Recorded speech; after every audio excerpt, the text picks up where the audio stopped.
2022, nouvelle erreur historique des écologistes en porte-Jadot de Mélenchon. Avant, nos prétendus écologistes étaient les porte-manteaux du Parti socialiste. Il y eut même le concept de gauche plurielle. Une gauche un peu poubelle où les prétendus socialistes maintenaient sous le couvercle des écologistes, bien contents de leur strapontin. Il y en a même au Sénat. Le terme porte-Jadot, un mot valise proposé de manière isolée, nécessite un peu de réflexion pour une compréhension immédiate.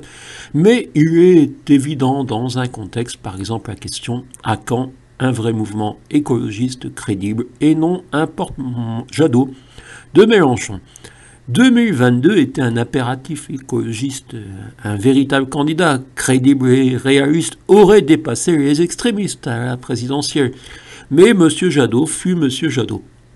Et pour les législatives, Mélenchon a roulé tout ce qui se prétend de gauche dans la farine, vous savez, la gauche officielle, au point que Macron devrait finir par le remercier publiquement, M. Mélenchon.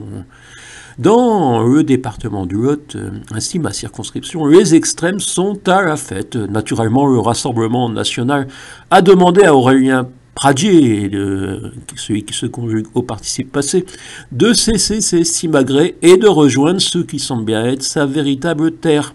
Déjà Pasqua parlait de valeurs communes avec le père Le Pen.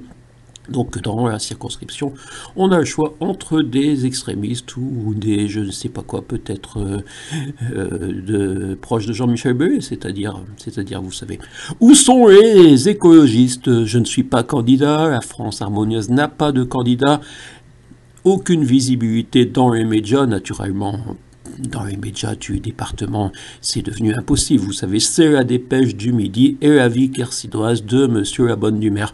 Ces élections législatives ne sont qu'une mascarade avec l'aide des médias subventionnés.